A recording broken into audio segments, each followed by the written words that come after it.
you. For me, it has many meanings. I mean, it's something that I learned because it's not in my culture.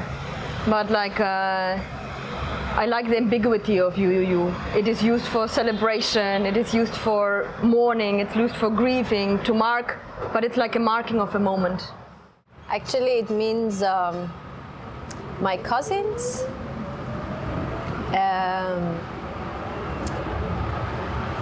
For me, it means a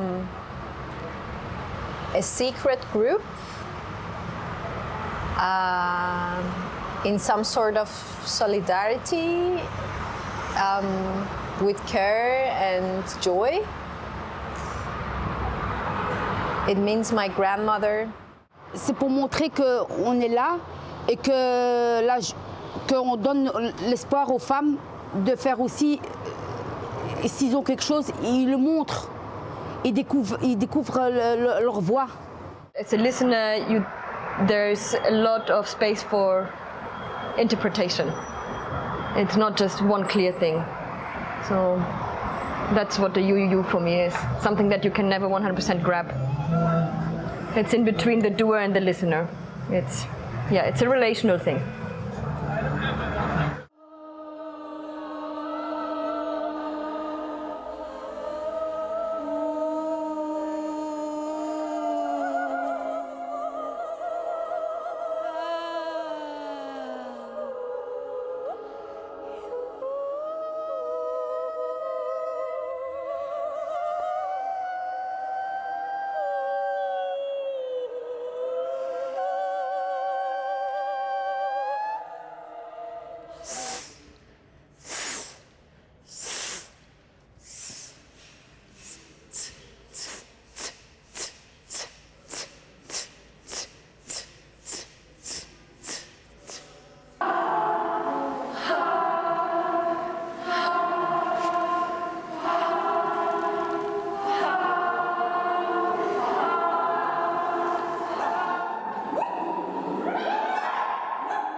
Je ne sais pas si vous vous souvenez, la toute première fois qu'on les fait, en fait, on avait comme une attitude de curiosité par rapport aux graves. Vous vous souvenez, on venait vraiment pousser les graves pour qu'elles entendent aussi les you-you. Vous vous souvenez? Et on va amener cette énergie à nouveau. On va pas être poli, on va pas être prudente. On va amener vraiment toute notre force. Mais ça ne veut pas dire qu'on est sur le maximum de volume tout le temps. Ça veut dire qu'on a l'intention et l'intensité de découvrir ce que font les femmes dans le groupe des graves. Et à vous de l'amener comme vous êtes, en fait. D'amener qui vous êtes comme vous êtes là.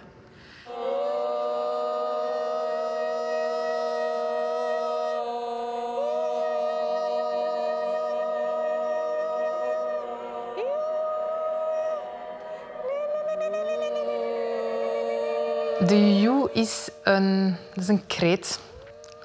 Dat is een schreeuw. Dat is een klank dat gemaakt wordt door de menselijke stem.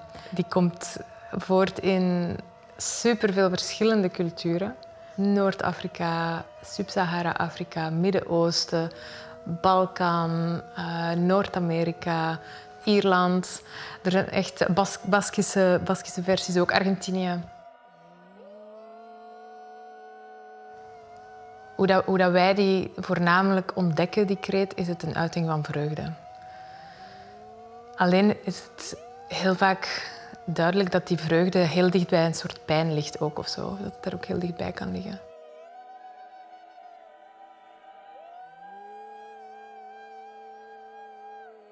Vreugde uitschreeuwen zit niet in de Vlaamse cultuur. Nee, dat denk ik ook niet. Ik denk dat wij heel intern zijn met onze emoties. Dat we dat heel erg van binnen laten afspelen. De vraag is of dat ze dan überhaupt nog kunnen gevoeld worden.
Et Concertgebouw, c'est nouveau, ça c'est à Bruges.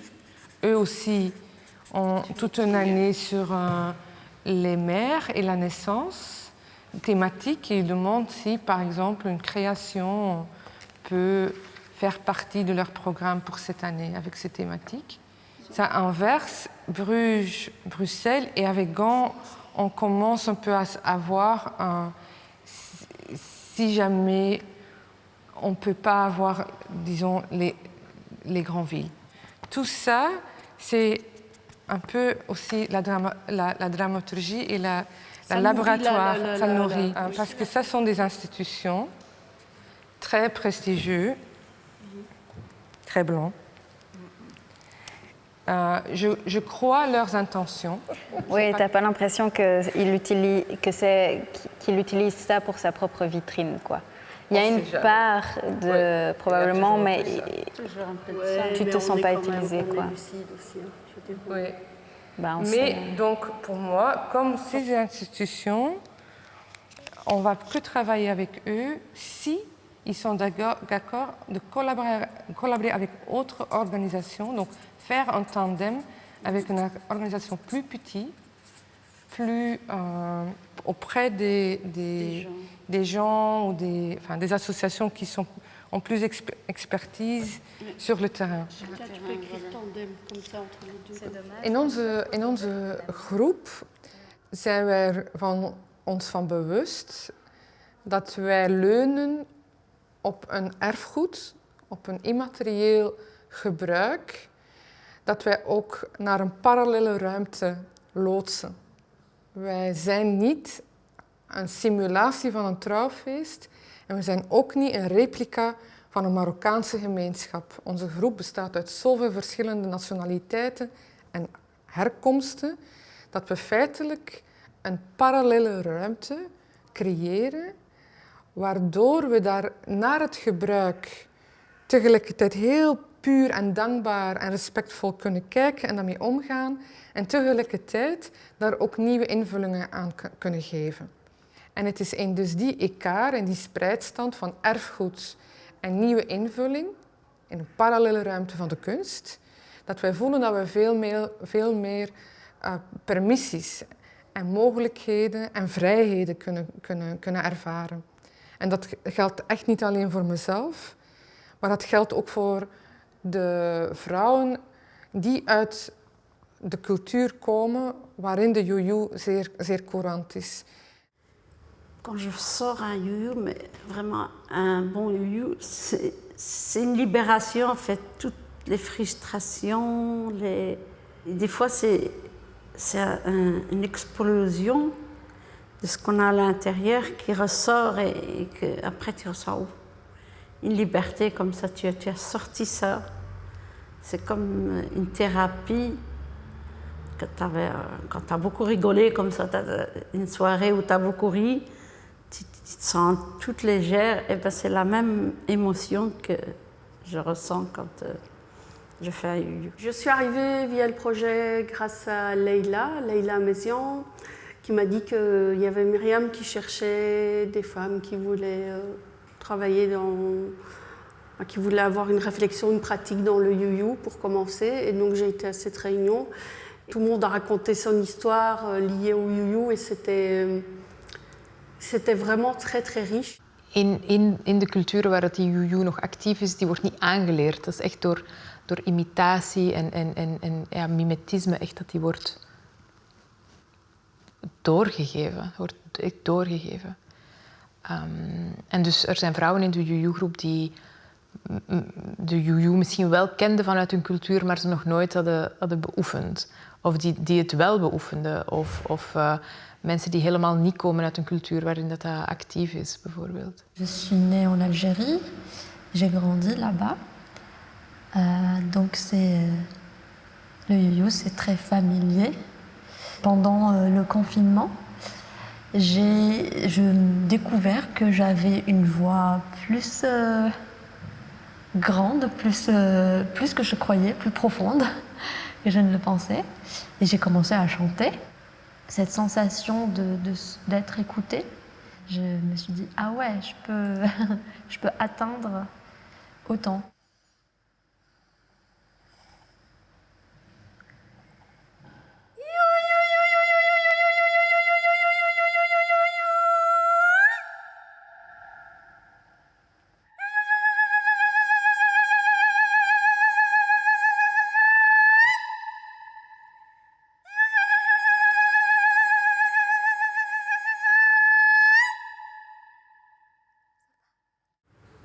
Je m'étais jamais posé la question comme ça, je m'étais jamais retournée sur mon apprentissage du you-you et je me rends compte à quel point c'était quelque chose d'initiatique, puisque c'était une manière d'entrer dans le groupe des femmes de la famille, d'apprendre à le faire et comme je disais dans l'autre interview, que d'abord, je le faisais en cachette, je n'osais pas, et puis ça faisait un petit peu au début, on trouvait que c'était des trucs de vieux, pour les femmes plus âgées, de faire de you-you, et puis finalement, on se prend au jeu, et on se rend compte que ça donne une force. C'est comme si c'est on va dire une chorale, mais on est tous un. J'ai la sensation de lancer quelque chose de moi, et comme c'est jamais fait à un seulement, c'est comme si on se retrouvait comme des oiseaux. Aussi, J'aimerais bien qu'on continue, qu'on fasse connaître cet art-là. C'est une liberté aussi de pouvoir utiliser sa voix, se faire entendre tout simplement.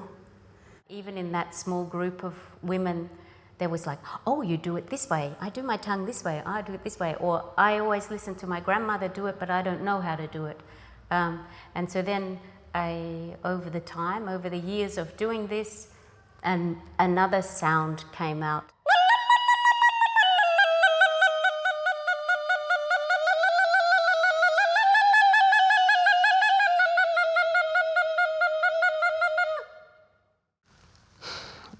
De echte schat dat daar echt ligt,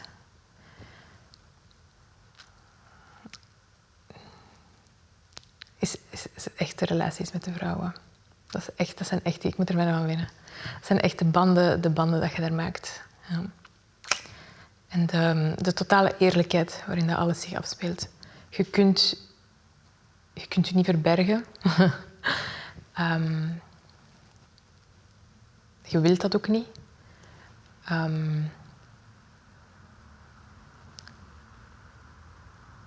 Ja, ik heb mensen leren kennen in de UU-groep waarvan ik echt kan zeggen van ja, die hebben echt mijn leven super positief geïmpacteerd.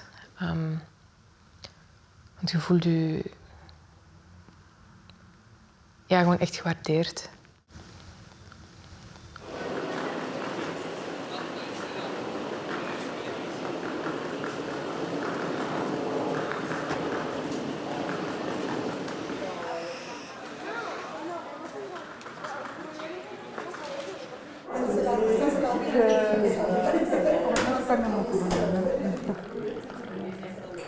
Oups.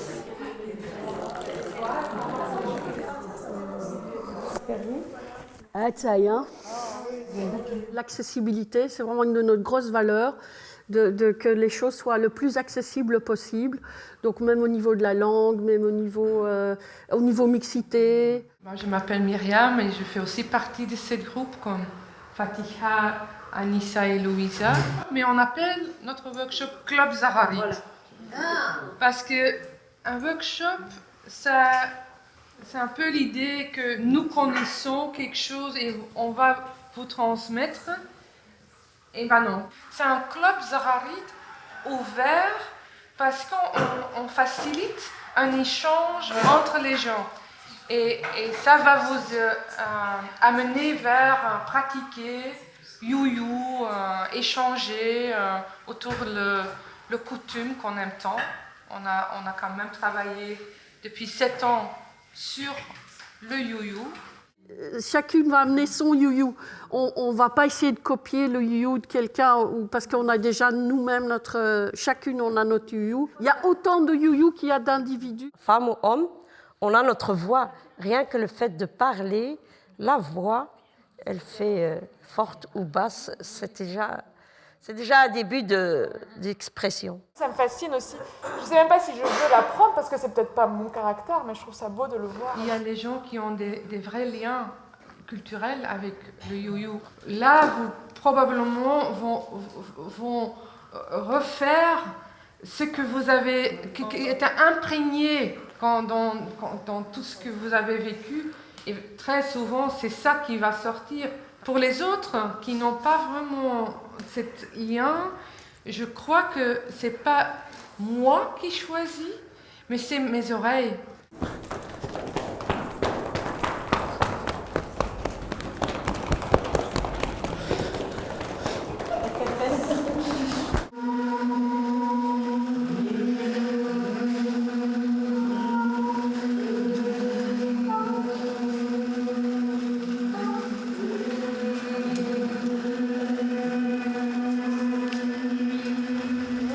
De eerste stap is echt de verhalen die aanwezig zijn in een groep op tafel krijgen. Wij gaan niet zelf de kennis overdragen op een klassieke manier. Wij gaan het evoceren.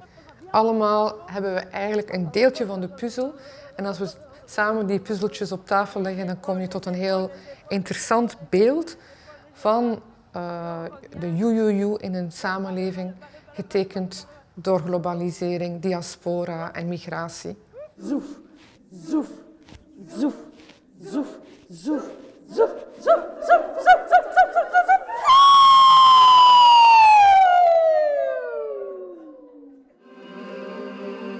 En in de tweede stap nodigen we de mensen uit, de aanwezigen, om een ervaring te hebben met de praktijk.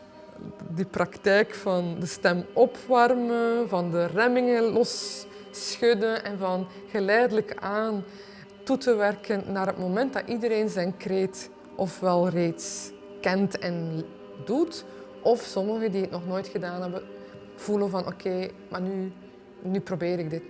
Nu is het moment om met de steun van die groep en met al die klanken die je toch dan tijdens die praktijksessie hoort, om de you te doen.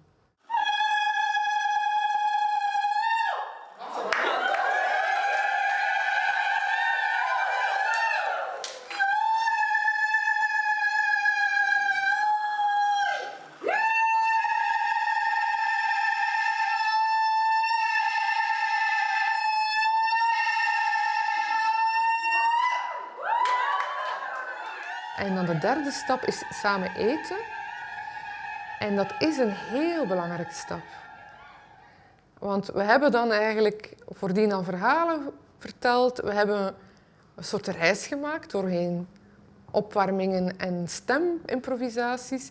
En dan krijg je een situatie die heel conviviaal is en waar de verhalen terugkeren. Maar op een heel andere manier. Het triggert iets. Wat we voordien gedaan hebben, triggert, maakt iets los. En dat doen we dan samen aan de tafel. We eten en we praten.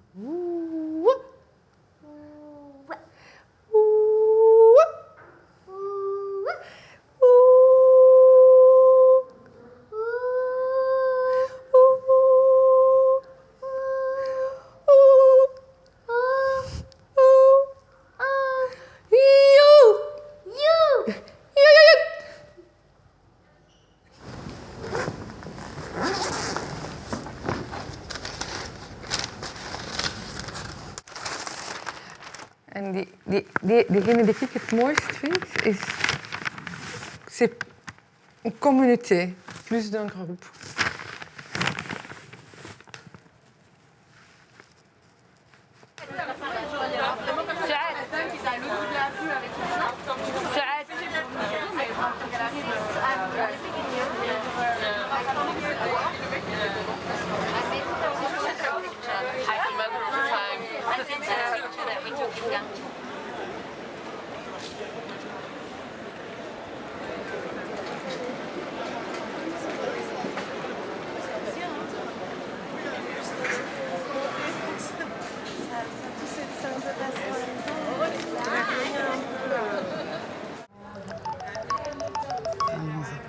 Allô, Louisa. Où il y a les statues. Oui, attends. Tu vois le gros bonhomme qui est assis sur la chaise, un gros bonhomme là. Elle voit la statue de lui où il y a la statue. On n'a pas contact avec le public, mais la voix, oui. La voix, elle emporte les gens à regarder. Et c'est gai, quoi. Quand tu vois le sourire des gens, ils regardent en haut le ciel, ils regardent où ça vient, ils croient que c'est des oiseaux qui chantent. Et voilà, ils demandent d'où vient ce bruit. Et voilà, et qu'ils savent que ça sort dans un immeuble, mais ils ne savent pas c'est qui.